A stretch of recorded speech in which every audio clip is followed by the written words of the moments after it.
Do you lie down in bed, everything is silent, and suddenly that constant high-pitched ringing starts, like an old kettle or an electric cricket deep inside your head that just won't turn off? I know exactly how that feels. And what no one has explained to you yet is that this sound has a cause, a specific biological cause, with a name and surname. And today I'm going to tell you about it straight, without beating around the bush, without trying to sell you anything, and without medical textbook language that no one understands. Stick around because by the end of this video, you're going to have in your hands a 4-step protocol backed by real research that you can start applying tonight. I'm going to be honest with you from the start, even though I know this is going to make some people uncomfortable. The traditional medical system has failed millions of people with tinnitus, and I'm not saying this to attack doctors, because I know many who are outstanding. I'm saying it because the reality of the system is that a primary care doctor has, on average, between 8 and 12 minutes per consultation, 8 minutes, to examine you, explain what you have, what to do, and send you off with some dignity. What happens with tinnitus in those 8 minutes? The usual thing. It's your age. Learn to live with it. Or worse, they prescribe you an anxiety pill and send you home with the feeling that you're a bit crazy for complaining about something no one else can hear. I've seen this over and over. Desperate patients who can't sleep, can't concentrate, who've tried everything and feel completely alone in this. And the reason they remain alone is that the system doesn't have the 20 minutes needed to sit down and explain the biology of what's happening to them. Today, I do have that time. To understand why your head is ringing, you need to understand one thing. The buzzing isn't in your ear, it's in your brain. And that changes everything. Let me explain it with an analogy I always use with my patients that never fails. Imagine your auditory system is a sound system in your living room. The microphone is your ear, specifically an internal structure called the cochlea, which contains tiny, delicate, microscopic wires called hair cells. These wires pick up sound vibrations and convert them into electrical signals that travel through the auditory nerve to the brain, which would be the amplifier. Now, over the years, due to accumulated noise exposure, blood circulation problems, or simply the biology of aging, these wires start to deteriorate.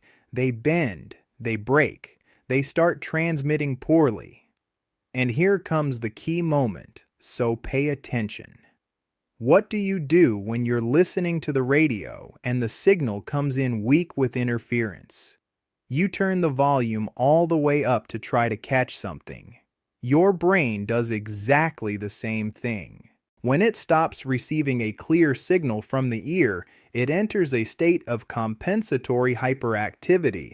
It increases its neural gain, which is basically its internal volume, desperately searching for the sounds that no longer reach it clearly.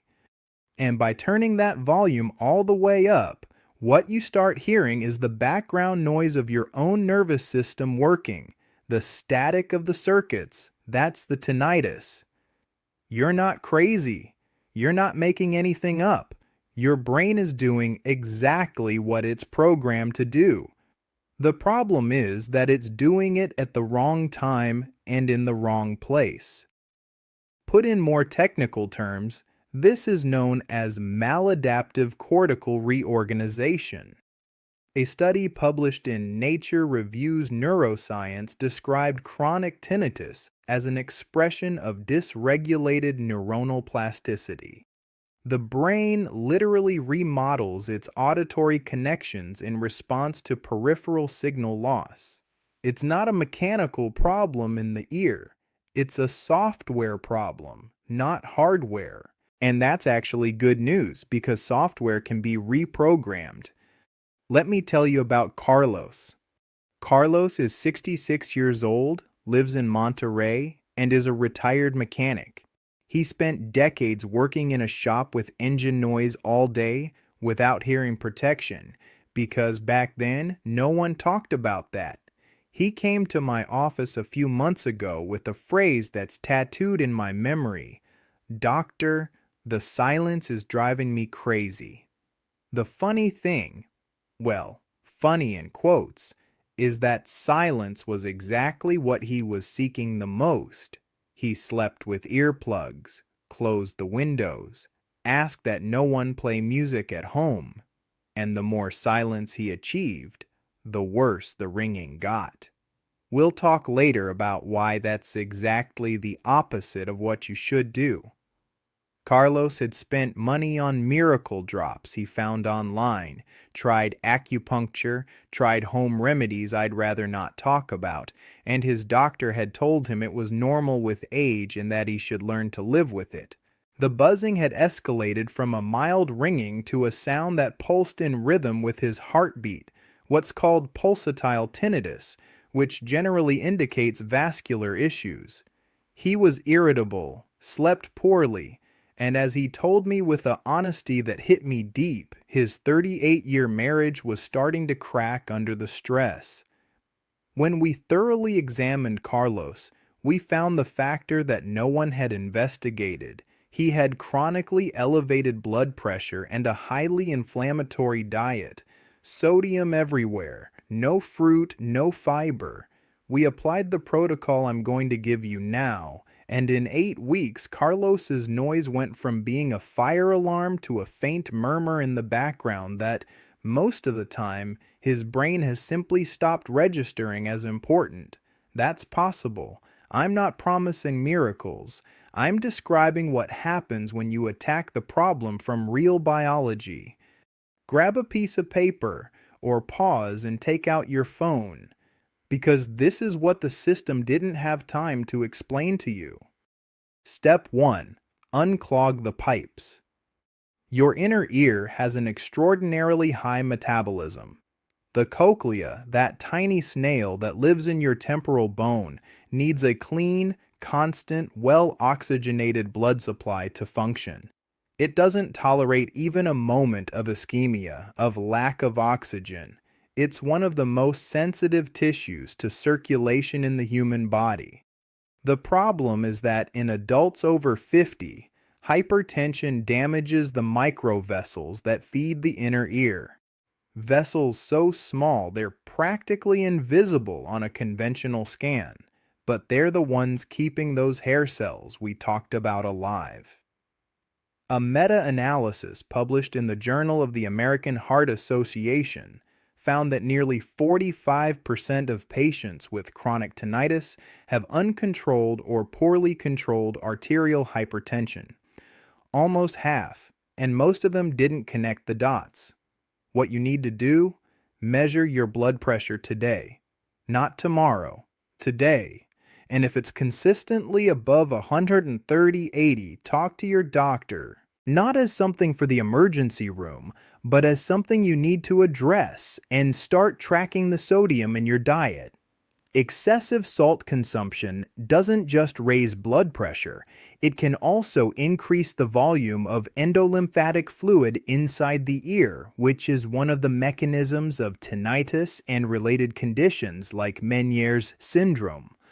The most common mistake, thinking that high blood pressure is only a heart problem and that there has to be pain for it to be important. No, your ear is literally suffocating in silence and you don't even realize it until the damage is advanced. Step 2. The antioxidant diet.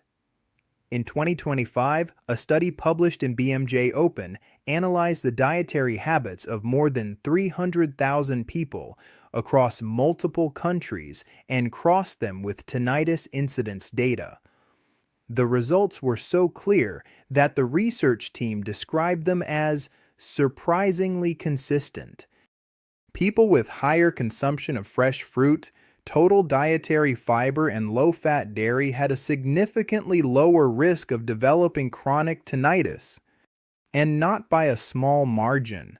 High fruit consumption was associated with a risk reduction of up to 35%. The antioxidant and anti-inflammatory properties of these foods seem to act specifically on the hair cells and the cochlear nerve, protecting them from the oxidative stress that accelerates their deterioration.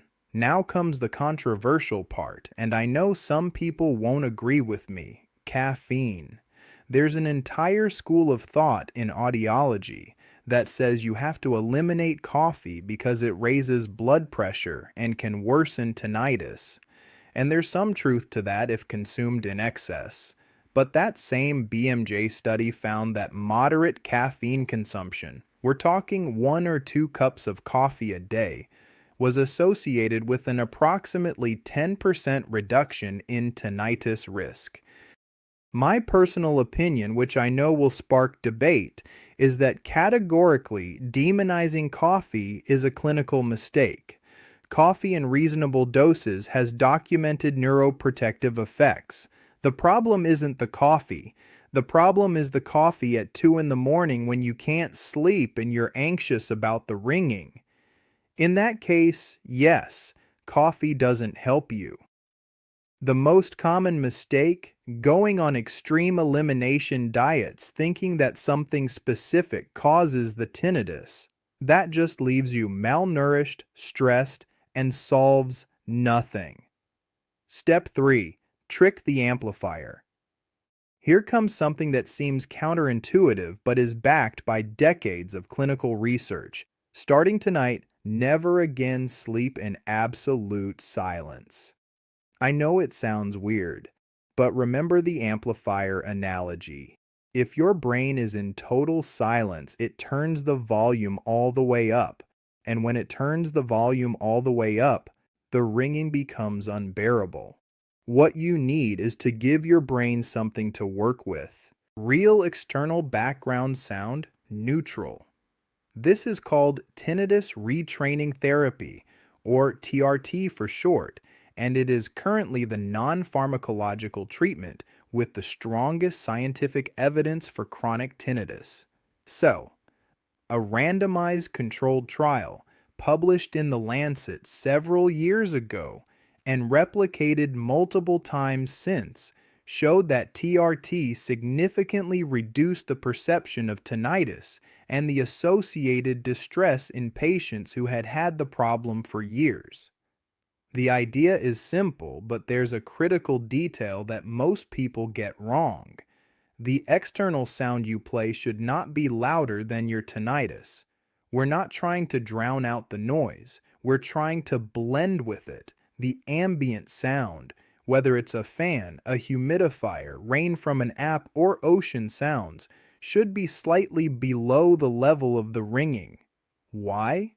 Because if it's louder, your brain is only ignoring the tinnitus through distraction, which is temporary.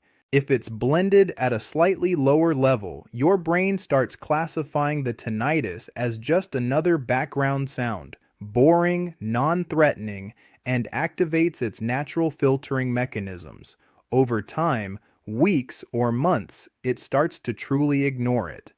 This week, in fact, I saw that several meditation and sleep apps started including specific profiles for tinnitus in their ambient sounds. It's a sign that this has left the doctor's office and reached the general market. Welcome, although I always prefer a personalized evaluation with a specialist. Step 4. Repair the microphone. This is the step that generates the most resistance, and it's the one that makes the biggest difference. If you're over 60 and have tinnitus, the chances that you also have some degree of hearing loss are extremely high, even if you think you hear well. Subjective perception of hearing is deceptive. You may have lost between 20 and 30% of your hearing capacity in the high frequencies and still perfectly understand a face-to-face conversation in normal conditions. The problem appears in noisy environments, on phone calls, or simply as that ringing you already know. A study published in JAMA Otolaryngology found that approximately 75% of tinnitus patients who used properly programmed hearing aids experienced a significant reduction in the perception of the ringing. 3 out of 4. Not because the hearing aid does something magical in the ear, but because by returning to the brain the sounds it had stopped receiving, we remove the reason for it to increase its internal volume. The brain says, literally, in neuronal terms, "Ah, the signal is coming in now. Lower the gain," and the ringing decreases. The mistake that frustrates me the most, and I say this with the utmost respect: I don't need hearing aids. I'm not deaf. My ears just ring. That's exactly like saying, I don't need glasses. I'm not blind. I just see blurry from far away. The ringing is the signal that something isn't working right in the auditory chain. It's your brain screaming at you to give it real sound back. Go to an audiologist. Get an audiometry test. It costs nothing to know. And if you have loss, talk to the specialist about the options. Hearing aid technology in recent years has advanced in ways that were unthinkable 10 years ago. Practically invisible devices with noise cancellation, Bluetooth connectivity, tailored to each type of loss. We're no longer in the era of those huge devices that look like a transistor radio stuck to your ear. There's an element that the previous 4 steps touch on indirectly but deserves its own moment in this video, and that's the relationship between tinnitus and the autonomic nervous system. Tinnitus and anxiety feed off each other in a loop that can become vicious. Anxiety keeps the nervous system in a constant state of alert, and a nervous system in constant alert amplifies the perception of any stimulus that the brain has cataloged as potentially threatening, including the tinnitus itself. The result is that the more you worry about the ringing, the louder you hear it. Not because it objectively gets worse, but because your brain is giving it processing priority. This is called selective attention, and it's been documented in cognitive neuroscience since the 90s. A classic experiment. How many people with glasses have you seen today? You probably have no idea. But if tomorrow I tell you I'm doing a study and ask you to count how many people with glasses you see during the day, suddenly you'll see them everywhere. The world didn't change. Your attention filter did. Tinnitus works the same way. And that explains why there are people with an objectively moderate level of tinnitus who live perfectly fine, and people with tinnitus of the same intensity who are completely incapacitated. The difference isn't in the ear, it's in how the brain has learned to catalog that sound. Cognitive behavioral therapy applied to tinnitus, CBT, has a robust body of evidence showing that working on that relationship, on how you interpret the sound and what meaning you give it, can significantly reduce the impact of tinnitus on quality of life. It doesn't turn it off, but it teaches you to ignore it. And in practical terms, the difference between hearing a sound and being disturbed by it is enormous. Let's be clear about a few things because there's a lot of noise, never a better word, on the internet about this topic. What doesn't have solid evidence? Ginkgo biloba supplements for tinnitus have been evaluated in multiple controlled trials, and the results are, to be generous, disappointing. A meta-analysis published in the Cochrane Database of Systematic Reviews concluded that there is not enough evidence to recommend ginkgo as a tinnitus treatment. I know many people swear by it, and I'm not going to tell you that what you feel is a lie. But the placebo effect is real and documented, and I don't want you to invest money in something that doesn't have the scientific backing it's sold with. What also doesn't work? plugging your ears with cotton or using earplugs at home to try not to hear the tinnitus. As we already explained, silence makes it worse. Earplugs are to protect you in damaging noise environments, not to isolate you from the world. What does work? Vascular control, an anti-inflammatory diet, sound enrichment, and in cases with associated hearing loss, hearing aids. These four things, together with consistency over weeks, make a real difference, not from one day to the next. I'm not going to lie to you about that, but they do. Step 1. Measure your blood pressure and control sodium. Your inner ear feeds on blood, and hypertension is suffocating it. Step 2. Eat more fruit, more fiber, more anti-inflammatory foods. Moderate coffee is not the enemy. Excess salt is. Step 3. Never again total silence when sleeping. Play rain, fan, ocean, whatever you prefer, slightly below the level of the ringing. Give your brain something to work with without it being a volume competition. Step 4. Go to the audiologist. Get the audiometry test. If there's hearing loss, modern hearing aids can change your life in ways you can't imagine. And I add one extra, which isn't a clinical step but is just as important. Stop fighting the tinnitus. Not as resignation, but as a strategy. The brain learns to ignore what doesn't represent a threat. Every time you panic about the ringing, you're telling your brain, this is important. Pay attention. The work, both clinical and personal, is to convince it otherwise. Look, I know this all sounds like a lot, and I understand if right now you're thinking, where do I start? Start with the easiest thing. Tonight, before bed, play the sound of rain on your phone. Just that. One single change. And tomorrow, measure your blood pressure. 2 steps, 2 concrete things you can do in the next 24 hours. Your body isn't broken. It just needs the right signals. Now I want to hear from you. Leave me a comment answering just one thing. What exact sound do you hear at night? And what were you doing until today to try to turn it off? No judgment, no shame. It teaches me a lot to know what people are experiencing at home. And if this video could help someone you know who isolates themselves at family gatherings because the noise is unbearable, or who has gone months without sleeping well, share it today, not tomorrow, today. See you in the next video.